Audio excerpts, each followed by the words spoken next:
The feminine way is the path to coming into alignment with your truest nature. I kind of describe it as the journey back home to your true self. And it's a journey back into your body. It's a journey to come back into alignment with your heart and your soul rather than living your life from the default and from your ego. So that's in its essence like what the journey of the feminine way is coming back home to self.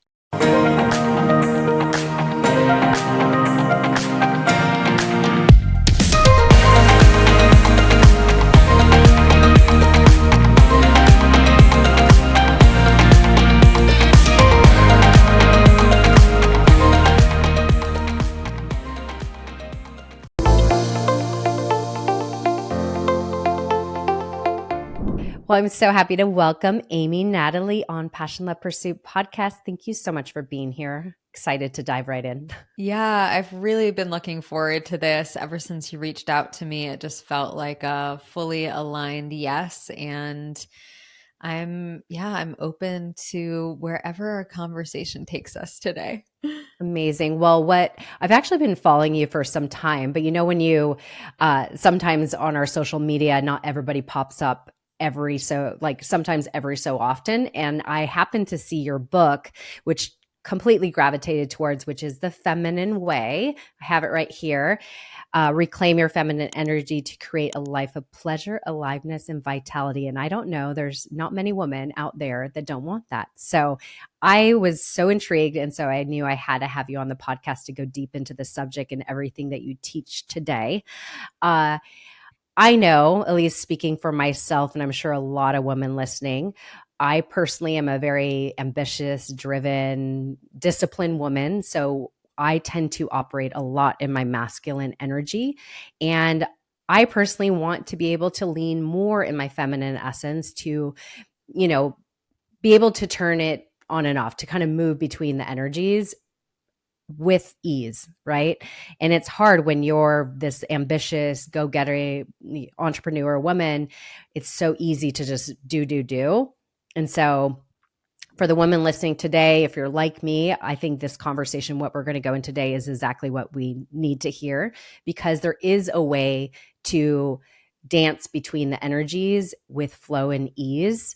And so that we're not feeling burnt out. We're not feeling like the unaligned and just unfulfilled in what we do. And so I would love to just dive right into that. So for the women that are feeling this way, what would you say is the first steps to start to, create that awareness, to notice that we're not feeling fulfilled, aligned, and then to really check in and notice like, okay, there's a better way of doing this. So what would be the first steps? Mm-hmm.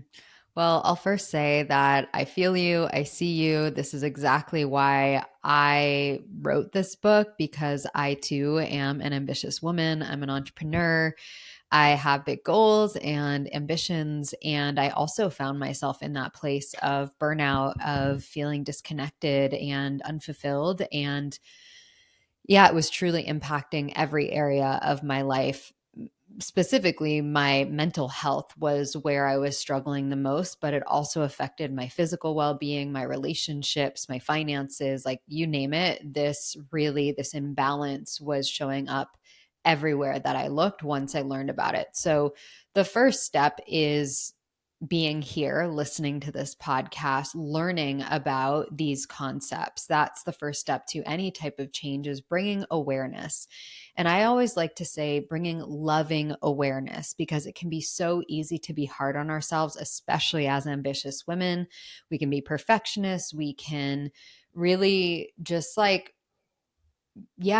focus on the things that we're not doing well and point out our flaws. And so if you are in a place where you're like, I know that I'm feeling a call to incorporate more feminine energy into my life, like you're in the right place and there's nothing wrong with where you're at. And in fact, where you're at is a byproduct of thousands of years of conditioning, patriarchal conditioning, religious conditioning, societal conditioning of how women are supposed to act. And then in addition to that, we have our own trauma that causes us to overperform and seek validation and like burn ourselves out to try to be who everyone else wants us to be, right? So this first is just acknowledging like how are you feeling right now? And taking a pulse on that without having to judge it. So, if you were to close your eyes and tune into your body, even just for a moment, and connect with how am I feeling? Do I feel anxious? Do I feel overwhelmed? Do I feel like constriction in my body? Do I feel rigid and tight? Maybe you feel like tight in your jaw, tight in your neck. You hold on to tension in your body. Maybe you're feeling anxious or you're feeling stressed out. Those are all key signals that there's opportunity to create more harmony between your masculine and feminine energy. And I use the word harmony because it's not really about a 50-50 balance. And it's not about being in your feminine energy all of the time. It really is, like you were mentioning, learning how to dance between these two energies. So the first place is awareness, and then we go deeper into, okay, what might be driving that pattern? Why is it that I don't let myself rest? Why is it that I book my schedule, back to back to back, and I don't give myself breaks? Why is it that I'm not focusing on my pleasure? And why am I not doing things that bring me joy, right? So we get curious, again, coming from that lens of curiosity and also being honest with ourselves, right? So maybe you learned this from your parents where, they hustled and you learned from hustle culture that that's the only way to be successful. Maybe you have a deep unworthiness pattern where you feel like you have to prove yourself. Maybe it's uncomfortable for you to slow down. Like when you really slow down, all of the emotions come to the surface, your self talk gets all loud and crazy. Like getting curious about, I wonder where this is coming from. Right. So that's where I would start. And in my book, I have 7 principles, 7 steps where it helps you to go through your process of reconnecting with your feminine energy. Oh my gosh. First of all, I think so many women listening to this are going to relate to a lot of the things you shared in just that little snippet. Uh, and I think that's what's so beautiful, how you stated loving awareness, because I do think we judge ourselves or shame ourselves into not feeling these certain things. So we like shun it away because we feel we have to perform or, accomplish this task. I know I relate a lot to this. So speaking of, your book is called The Feminine Way. Before we go into the principles and some deeper practices and everything, how do you define the feminine way? Yeah, the feminine way is the path to coming into alignment with your truest nature. I kind of describe it as the journey back home to your true self. And it's a journey back into your body. It's a journey to come back into alignment with your heart and your soul rather than living your life from the default and from your ego. So that's in its essence like what the journey of the feminine way is coming back home to self. Beautiful. And I love, that's exactly what I love to talk about, is how do we return home to the true essence of who we are, and also knowing who we are. That's the other journey, is like rediscovering who we are. And I know that any woman listening to this, of course, we need to embrace all parts of us. That's why it's the beautiful dance between these energies, because masculine or feminine, we have these energies. And so how do we utilize it to serve us in the moment of, whether it be relationship or work or, whatever it may be at the present time. And so can we go into your journey a little bit of how you even, because you kind of touched on how you very much relate to being an ambitious, driven woman, and it started to affect your mental health. And so I would love if you could talk about this, because I know one of the things is you had some health issues as well. And I know this is the thing that is talked about. I know I listen to Gabor Mate a lot, and he talks about the authentic self. And a lot of women, especially that are in, I was just talking to my partner about this last night, that are in healthcare or caregivers, mothers, we tend to people please a lot, and we're always seeking to take care of others before ourselves. So we neglect that. And that leads to potentially diseases, autoimmune diseases, and whatnot. So, anyways, back to you. I would love to hear your journey of how you got back to or return home to yourself and being able to connect again with that feminine essence that you potentially suppressed. Mm-hmm.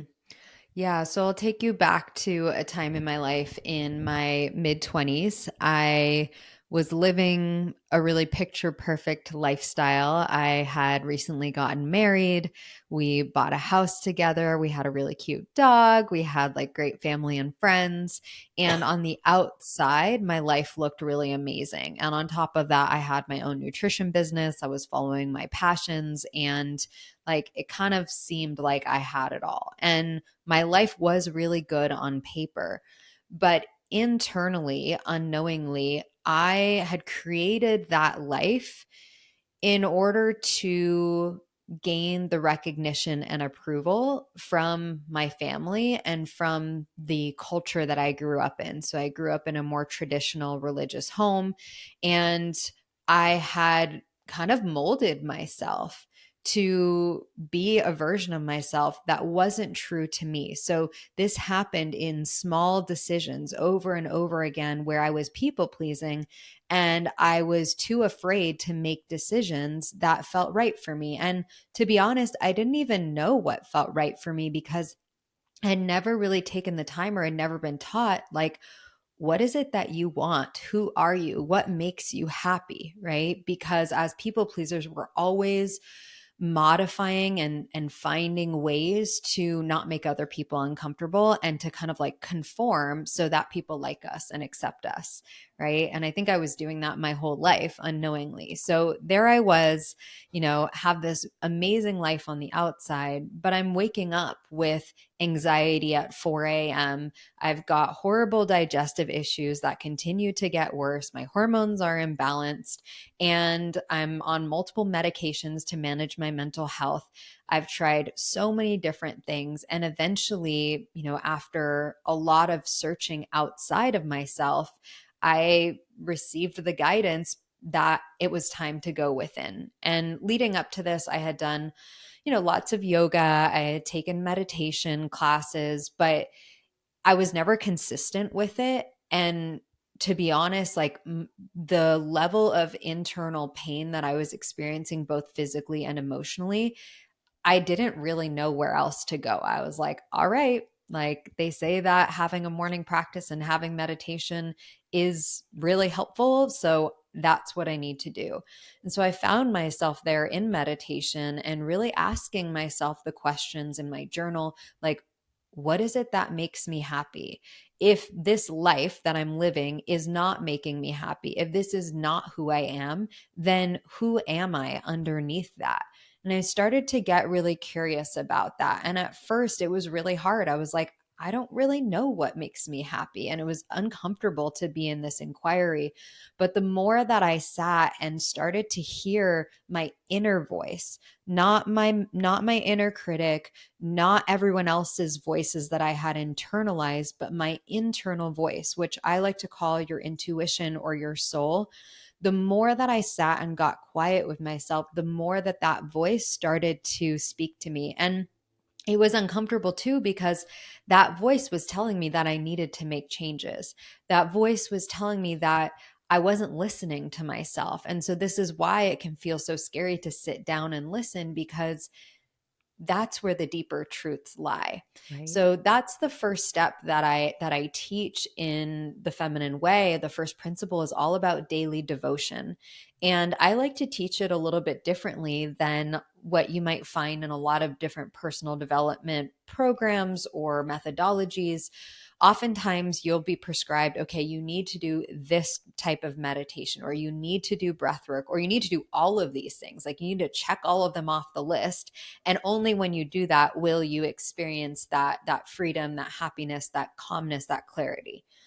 What I feel is that every day that we wake up, we need something different. And only we know what we need when we check in. So having time set, whether it's early in the morning, which I know for some people, if you have kids and they're waking you up and like that's not possible, after you drop them at school, before you come home from work, like there are times where you can create this space for yourself, even if you start with 10 minutes a day, right? You have 10 minutes a day. Okay. So it's creating this space and then checking in, like, what do I need right now? Like, what would really serve me? And in my book, I have a toolkit, or I have like a menu of different options that you could choose from, right? So maybe it's journaling, maybe it's meditation, maybe it's breath work, maybe it's stepping outside and getting out into nature, maybe it's pulling oracle cards. Like, you get to choose what it is that feels connective for you, instead of just going through the motions and like checking things off the list. So that's really where I would start. And it is easier said than done because, like I said, it's uncomfortable and our ego doesn't like change. And, really prioritizing time for yourself in that way is the way that you start to come home to yourself. Oh gosh, so beautiful said. That there's so much wisdom in everything you just shared. I think one of the things is that you mentioned, it's not the pressure or the need to do all these things, because I think sometimes people focus on, oh, what's your morning routine? What do you do to that works for you? And sometimes we're trying to do what serves somebody else, but we're not really in tune what serves us and what could work best for us. Like, for example, it's been challenging for me to sit in a meditation practice. I've done the things like journaling, meditation, breath work, and all the things. I realize what serves me the most, that helps me connect to my inner knowing and just be in presence with myself, is walks in nature. So when I'm in sunshine or nature, I come alive, and I'm also able to really just calm my nervous system in that. And then that's where downloads come. But I do think, and I always share this because it was one of my realizations, is when you go on, if by chance you're like me and you love walks in nature, when you go on these walks, do not take the other thing that's going to distract you, meaning your phone. Because I Mhm. know there was a time where I was trying to get clarity on the next step forward. And I happened to be walking my dog, but I decided to keep my phone at home because I'm, again, an ambitious woman. I like to multitask. I like to get it done. So I would multitask while I was on this walk. But this time I just decided to leave my phone at home. And on this walk, I actually got the message I needed to, just by walking. And I guess my mind was thinking about things and it just came to me. And I think those are when the gifts really reveal itself, in those quiet times, in that peaceful moment that you created for yourself. And like you said, whether it be 5, 10 minutes, 20 minutes, but I do think it's finding what's right for you instead of the need to do what everybody else says serves them, because we are all unique, and what what will be right for us might not be right for another. And so can Mhm. you kind of mentioned some of the things, and I love, sorry, I'm kind of reiterating some of the things you mentioned. You were talking about your journaling. And I think a lot of women and men potentially that are listening to this episode don't really know what they love, don't really know who they are without their partner or without their kids. And it becomes so much their identity. So they're like, who am I? And I think that's what I love, what you mentioned, is being curious, asking yourself these questions, journaling about it, and just being curious and discovering who you are. I love it. I Yeah. love saying, like, because along this life and along these ways we've become in our life, we get so, it's almost like we naturally just operate in this space without knowing how we're being and who we're evolving into, until we check back in and rediscover, is this aligned with who I am. Anyways, I just went on a whole thing, but I just want to reiterate a lot of the great wisdom you just dropped in that. And so, talking about some of the practices, you mentioned there's breath work. What would you say about breath work, and why is breath work such a great tool that somebody could maybe, try on their own and explore if that's right for them? Mm-hmm. Yeah, so breath work helps us to go beyond the conscious mind and come into the subconscious mind, which actually resides in the body. And there's so much research on how intentional breath both calms down the nervous system and also helps to turn down the dial of those stressors and that mental chatter. Now there's all different types of breath work. The original breath work comes from yogic traditions where it's pranayama breathing. And when we're feeling stressed or when we're kind of caught in our mind thinking, planning, doing, oftentimes our breath is very shallow and it's very constricted. So even just checking in with your breath right now as you're listening, notice, the quality of your breath. Now, if we were to even just bring some intention and I would say, okay, make your exhale longer than your inhale. So we can do that all together. Take a deep breath in and a slow breath out. Right. So simply in that, we are changing the physiology of how much, oxygen is coming out and how much CO2 is oxygen's coming in, CO2 going out. Right. And when we do that, again, it brings us more into the body. Now, there's lots of different styles of breath work. More recently, I would say probably in the last decade, but maybe longer than that, breath work has become a lot more popular.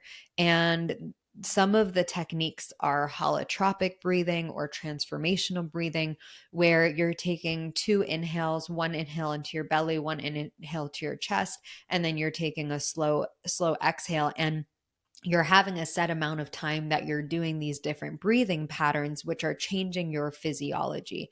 When we do this, we actually have emotions that may be stored in our tissues and stored in our bodies that start to come to the surface. And that's really important because that helps us to clear energy and clear past trauma that we don't need anymore, that doesn't align with who we're becoming. So, yeah, there's so many benefits to the breath and there's so many different styles. And in my book, I talk about some different styles of breath work and places where you can either, try on a breathwork app or go to breathwork classes. Like, if you're new to this, I recommend to be guided through it and to Right. explore different practices to figure out what feels best for you. Absolutely. And so that's what it's really about with the feminine way, is getting back into our bodies instead of trying to think our way through things, because that's when we operate in the masculine energy. And so talking about that, to just get more clarity, I'm sure most people know the difference between masculine and feminine, but what would be some attributes to know the difference, to know when you are more in your feminine, more when you're more in your masculine? Yeah, so the masculine can be described as logical, analytical, structured, productive. It's the doing mode and the thinking mode. The feminine is more described as intuitive, creative, nourishing, mystical. It is flowy. It's when you're in your state of being, like where time just passes and you're like not even thinking about it and you're in kind of like that flow state, right? And in when you're connected to your feminine energy, you're more connected to your body, the sensations in your body and your pleasure. So we do need both of these energetics. Like we don't just want to be in our feminine, even though that sounds pretty nice to be in your feminine all of the time, but we also need that masculine structure and we need to take action and We don't want to neglect the masculine or shame yourself for being in your masculine. So I like to describe this, it is a journey, it's a process of exploring with some of these different feminine practices. And I talk about this in the beginning of the book is like you don't need to do it all at once, especially Right. as like go-getters and people who want to get it right and they just want to make changes super quickly and see the results. It's like this is actually a more subtle journey that takes time to unravel the programming and the way that you're used to operating and learning a new way where you are infusing more of these practices and not just the actual practices themselves and the rituals, but it's more about your way of being. And I like to speak about that because that's really where the mastery happens. It's like when you can tell in the moment, oh, I'm being really controlling right now with my partner, or I'm not very present while I'm having sex and I'm in my head right now, or like you're on your computer all day long and your energy drops, but you like usually would keep going. It's learning how to listen to those subtle cues. And in that moment, perhaps it's closing your eyes and taking a slow, deep breath to come back into the body. Maybe it's stepping outside and feeling the sun on your skin. Maybe it's making like a warm cup of tea and or a beautiful, latte and tasting the flavors of it and just like finding those moments where you can shift into your feminine. And I'll share one more practice that's one of my favorites, especially at the end of my workday before I connect with my partner, is taking some time to move my body freely. So I'll usually turn on some music, I'll dance. If you have a drive home, you can sing in the car. But it's really, music does something for our soul, it does something for our emotions. The vibrations and the frequency of music are so powerful. And similarly, moving your body, dancing, like that helps to shift your energy and it helps you to get out of your mind and come into your body. And it can be in a really playful, fun way. Like it doesn't Right. have to be so serious. And even just like 1 to 3 songs, like my energy has completely shifted from being in that kind of more sedentary, linear mode to now feeling a little bit less tense and feeling more in flow and more open and receptive, because that's also a beautiful quality of the feminine, is to be in that receptive place, which is not the same as being submissive or being like small, like there's a difference. There's an empowered way where you can be open and receptive, where you're not neglecting your needs or abandoning yourself. I love that. It's so beautiful, like the little shifts, the little ways we could start to sway between the energies and potentially by adding these little things like you said, just walking out in sunlight and just taking in a breath in between your days, in between your work might just help you just eliminate that feeling of burnout or neglecting your needs while you do all the things. And so I love that you could incorporate it in little ways. I think that's a beautiful tip in itself to start this practice. One thing I love that you talk about, and I think a lot of women, again, speaking to the ambitious women, we think resting is us not being productive, but actually it's quite the opposite, that rest is required to help us be more productive. So if you could talk about that, because I think women do feel a little, I think men, women, we think resting is like, okay, we're not going to accomplish these things if we rest. Yeah. And the narrative is that like resting is lazy or unproductive, or there's something wrong with you if you're not doing something all of the time. This is so important. And we have lost touch with our cyclical ways of living. So I like to talk about this through the lens of our cyclical nature, specifically as women. We have our monthly cycles, but we're also not meant to operate the same way that men are. Even if we look at on a hormonal level, men have a 24-hour hormonal cycle and women have a 28 to 31 day hormonal cycle. And so if you think about it in terms of nature, you know there is so much value in the winter season, in the spring season, right? There's a renourishment and a replenishment that's happening deep in the soil, deep underneath, that nature needs to have that rest so that it can provide the nutrients that we need in our food. And if it was constantly in summer, then like the nutrients would be really depleted, right? So we have to start thinking about ourselves and reconnecting with our ancient nature that's inside of us, that we are cyclical beings.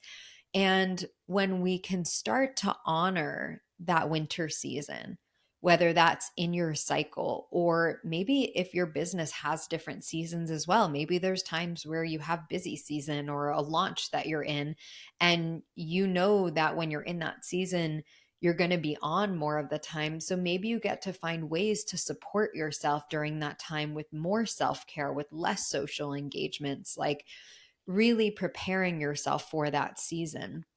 So, recognizing that there is magic in the rest, there is nourishment in the rest. And what I like to think about is, what is the long term sustainability of the way that you're operating?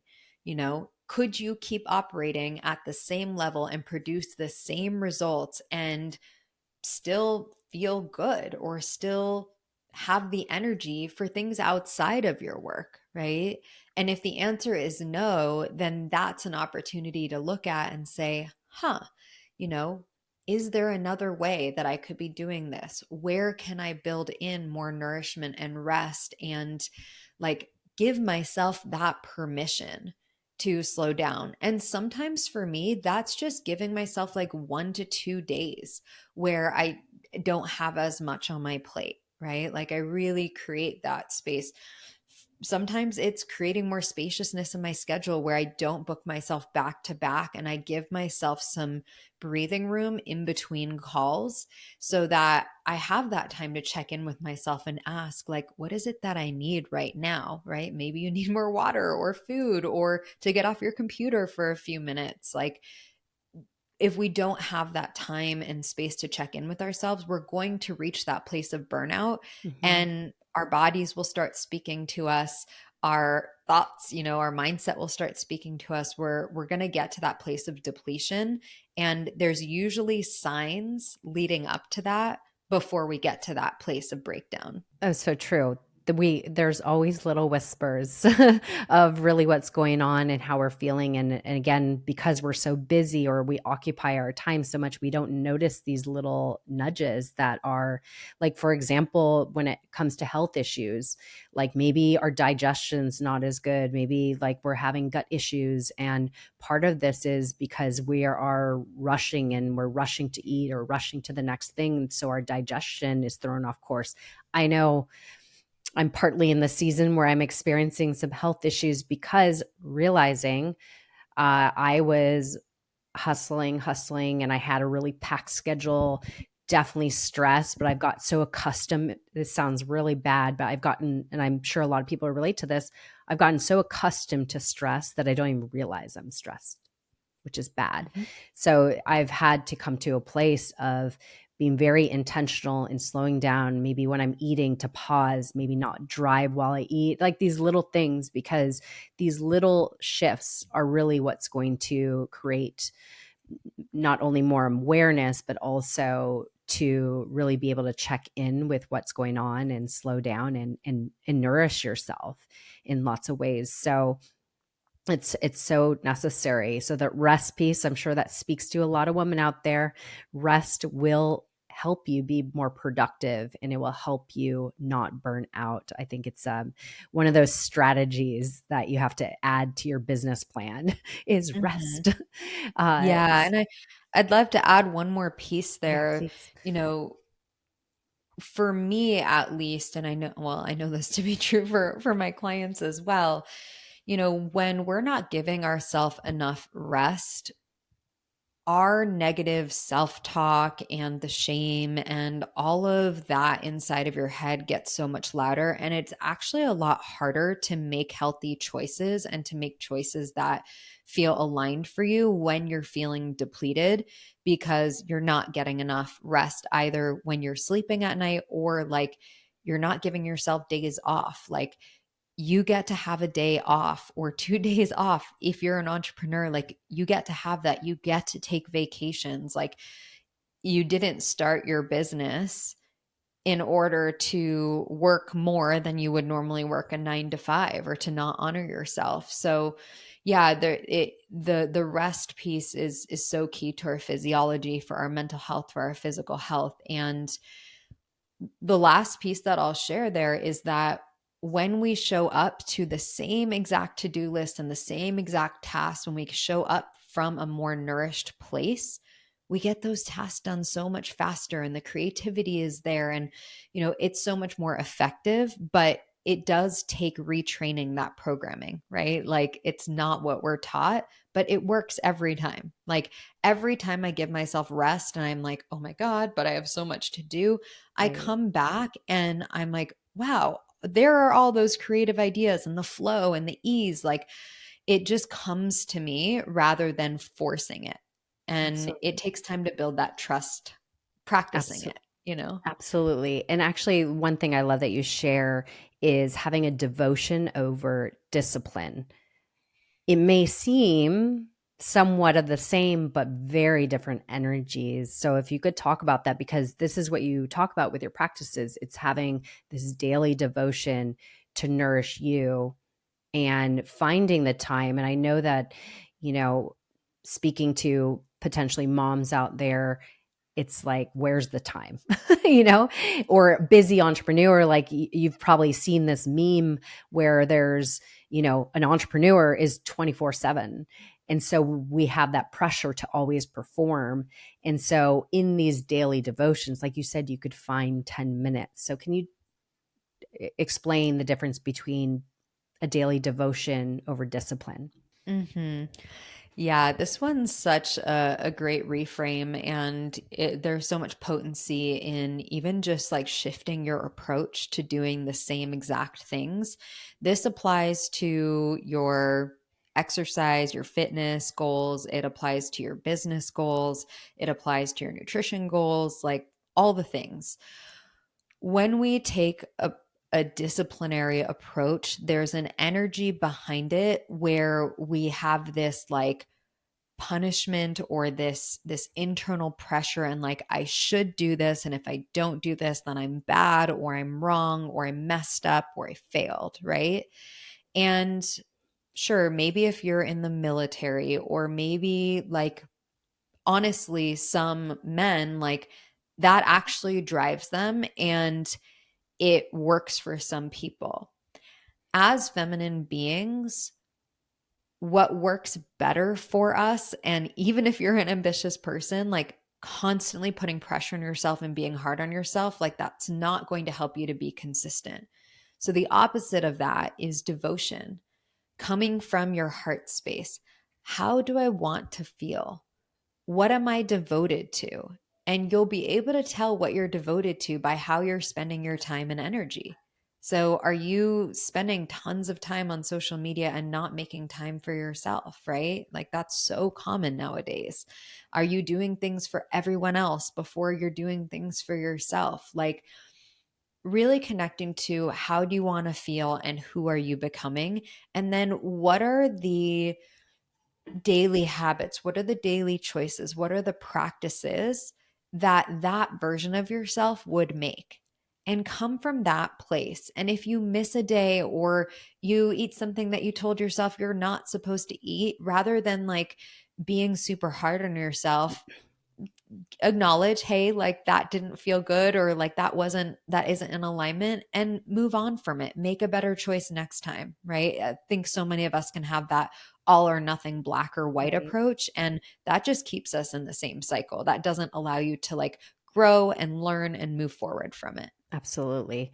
So, talking about our intuition or our inner knowing, I think, as we kind of touched on earlier, many of us are even get disconnected from our own inner knowing because we're in the action of doing so very often. And so how does somebody know, number one, that they're connected, like that they're able to hear their own internal voice and own guidance? Because as you touched on earlier in your story, which I think is really key, is that sometimes we don't want to hear really what we feel, because that's going to bring up possibly we need to change something. We need to face our fears and make decisions that maybe we don't want to make. And so, somewhat, we distract ourselves, numb ourselves, repress our feelings, and don't take that time to connect with ourselves because we're afraid of what might come up. So, what could you say for that person that is avoiding that? And also, how could they further connect with their own inner knowing? Yeah. So your ego or your mind will always try and keep you safe.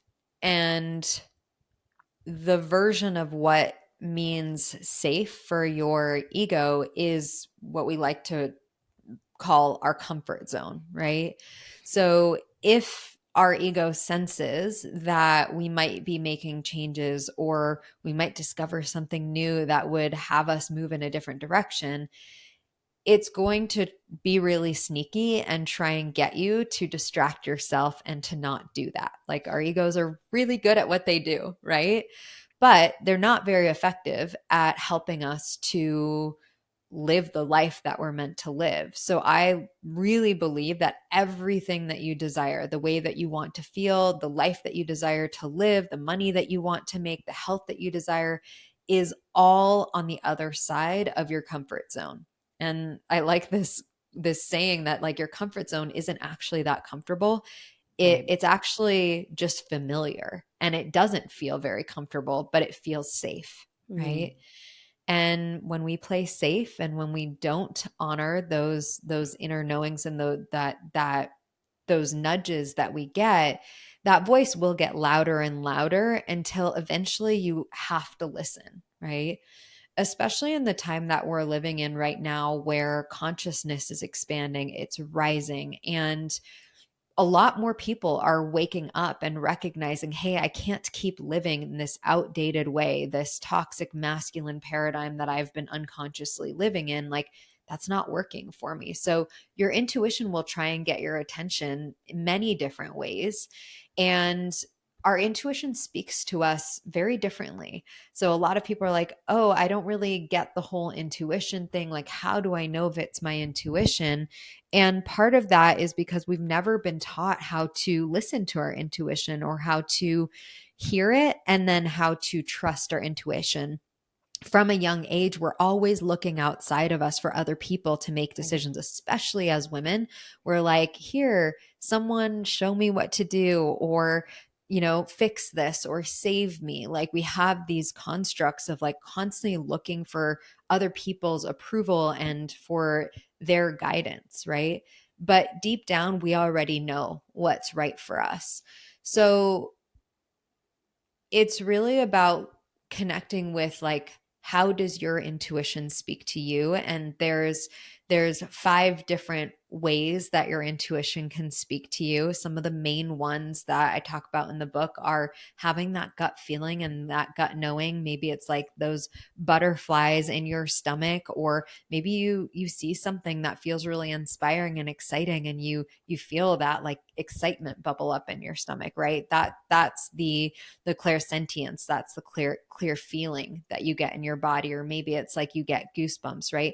Some other people are clairaudient when they get quiet and they get out into nature, when they're meditating or they're in that flow state. Maybe it's in the shower, right, where you're Right. not multitasking but you're in that space. Maybe you hear something from your higher self, you hear a message. And then some people are more visual.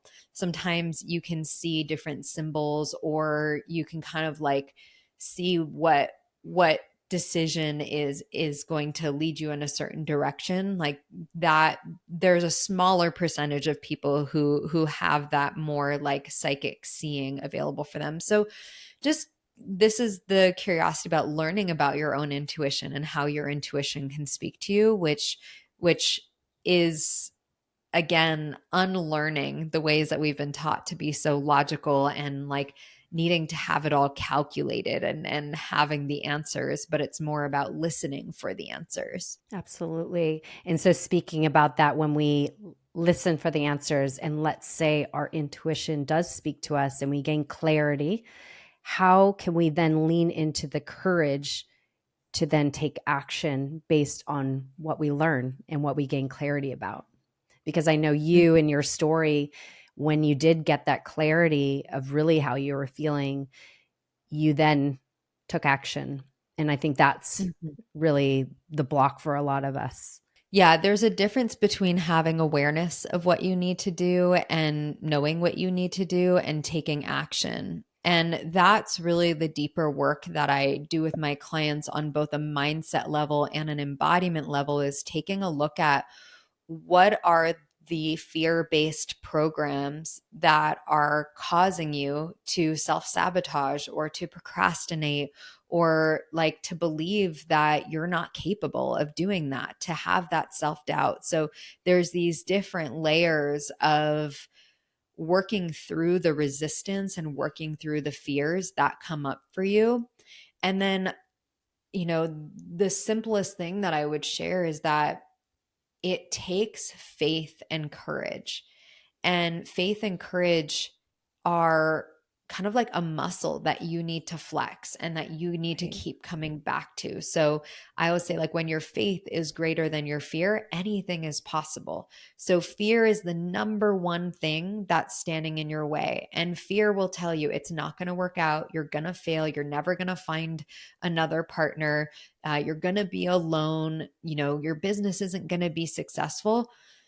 That's just stories. Those are stories that your ego creates to keep you safe. Those are not true. They're not actually real. So it's about learning how to identify those stories and then at the same time cultivating that belief and that faith and that trust. And one of the ways that you can do that is by surrounding yourself with people who have belief in success, who are embodying success. So maybe that's listening to podcasts like this one. Maybe it's looking for examples of other people who have successfully accomplished whatever it is that you want to accomplish. And I had that experience when before I decided to go through my divorce, is I had to look for examples of other women who had courageously made that decision and who had, found a more aligned partnership Right. after that. And I remember I started getting signs, like I opened a book to this page, and this author was literally writing exactly what I needed to hear. I was like, this literally seems like my future self is writing to me to remind me that everything's going to be okay. That even if right now it feels like I'm literally dying and my old identity is falling away and like I'm going to make a really scary decision, that on the other side of that, there's so much possibility. And when you take that leap, like the universe literally, like, it catches you. You have so many opportunities that come your way. There's so much magic on the other side of that, but you have to be willing to take that leap and you have to be willing to have that faith that it could work out for you. I think a lot of people need to hear that message. And it's so powerful because I actually recently made a big, big decision. And I happened to be listening to a podcast yesterday that was exactly what I needed to hear. And it helped me also turn the mirror on myself to notice where I was still playing safe, even in my decision making. And so that served me tremendously. And actually, yesterday, I literally decided yesterday, I'm like, now I'm a recovering indecisive decision maker. So Mhm. that's what I decided yesterday because I noticed I was able to reflect on the message I was hearing, and it was exactly what I needed to hear. And so that's where like the gifts can really reveal itself. It's like when you have that awareness, you could be more in tune with um, possibly the people you're surrounding yourself with. I love, what you talked about is a way to help yourself build self-trust, because I think that's what we don't a lot of people don't have, is that self-trust and that knowing and belief in ourselves. And so by having people around us, that's why your environment is so important, because that is almost a mirror saying like, okay, this person did this. They are proof that this is possible, and they're holding you high in that space. And so it will help develop that self-trust, which I think so many lack. So, Hmm. so wise. So important. Super important. Yeah. And I think, again, it's a practice. I think like this is like the little reminders. I think all this work is like, how can we be more devoted to connecting deeper with ourselves and noticing when we are out of alignment, and how can we become more aligned? And that's really in the daily devotions that you share. So beautiful. Hmm. Talking about some of your, I believe you have 6 codes in your book. Obviously, we can't get into them all, but I do love, obviously, all the practices you walk through of these codes. But one of them is alchemizing your emotions and creating a space for your feminine emotions to flow through you and open to experience more peace, love, and joy. And I think this is where women will feel not as in touch with their emotions, because they've suppressed and neglected and numbed out their emotions. And so why is alchemizing our emotions so key as one of the codes that you mentioned in the book?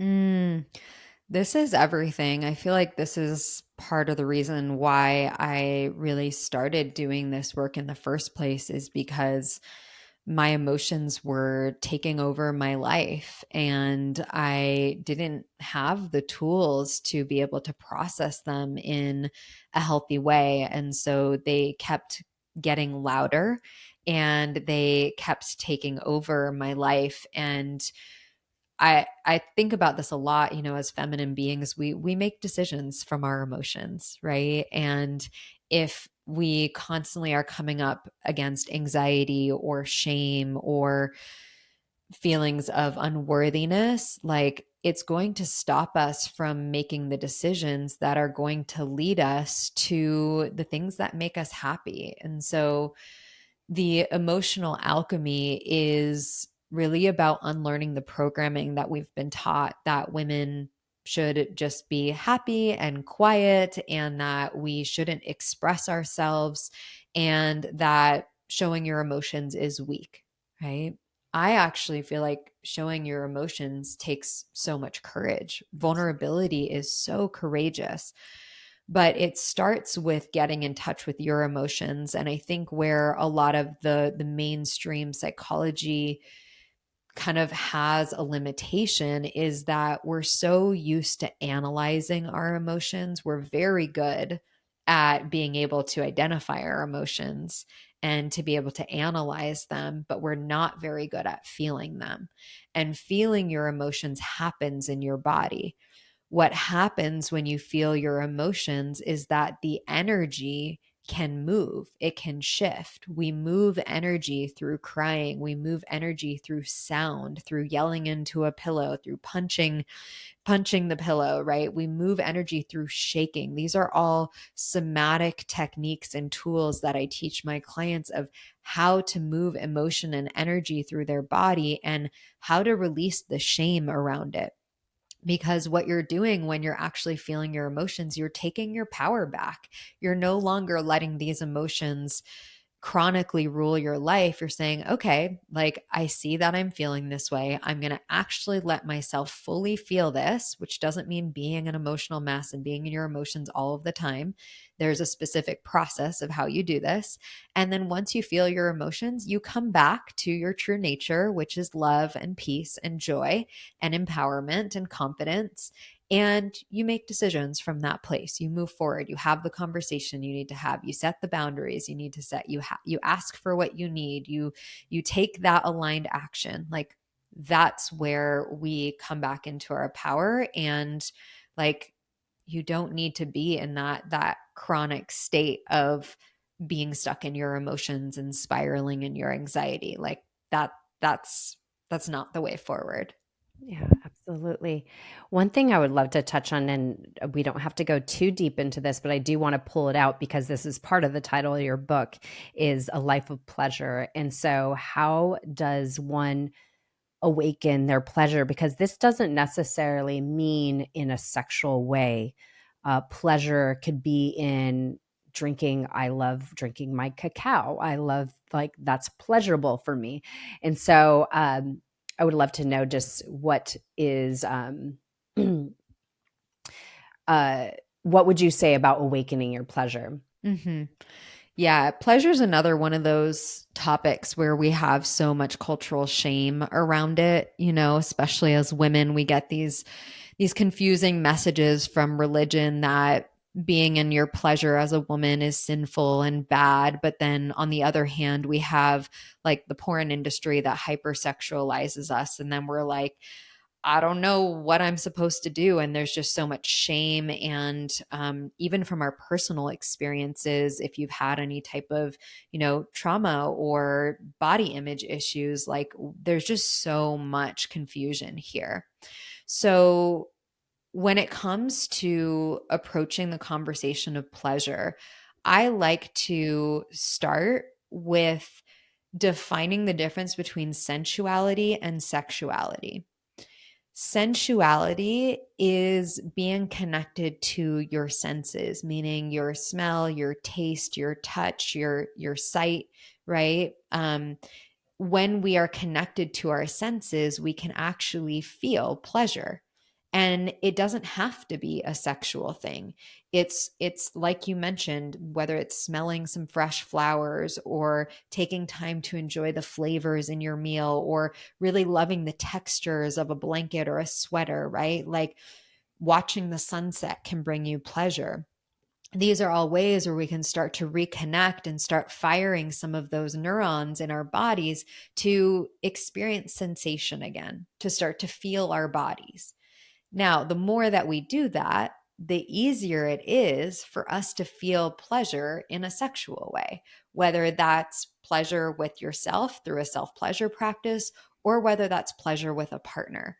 And there are deep layers that we get to look at when it comes to dissolving your shame around pleasure, but at its simplest terms, I really like to approach it from that sensuality part first. And that then opens the door for deeper conversations about feeling more comfortable and feeling more expressed in your sex life as well. Amazing. So good. So good. Well, just to wrap up, first of all, of course, this will be in the show notes, excuse me, to grab her book, The Feminine Way, because there's so much goodness in this, all the practices, all the ways that we could really tune back into and reconnect to our feminine essence, most importantly. Just to close off, can I just ask you the final question that I ask all my guests, which is, if you were to leave a piece of wisdom, a life lesson that you've learned along your journey that you just feel you need to shout out to the women today, what would that piece of wisdom be and why? The first thing that comes to mind as soon as you said that is compassion. Like really meeting yourself wherever you're at on your journey right now, on your health journey, on your personal growth journey, like bringing so much compassion to yourself instead of the judgment, because inside of you lives your inner child, lives a little girl who is seeking your love and your attention and who needs that compassion in order to feel safe. And when we can offer that compassion to her and when we can be gentle with ourselves, that's where the real transformation happens. That's where we can really start making changes that are in alignment for ourselves. So beautifully said, Amy. This has been such a pleasure. I so appreciate you. Everything will be in the show notes to contact Amy and also find out more about her programs, her offerings, and all this juicy goodness. So thank you so much, Amy. I appreciate your time, and I will definitely connect with you soon. Thank you so much. Thanks for having me.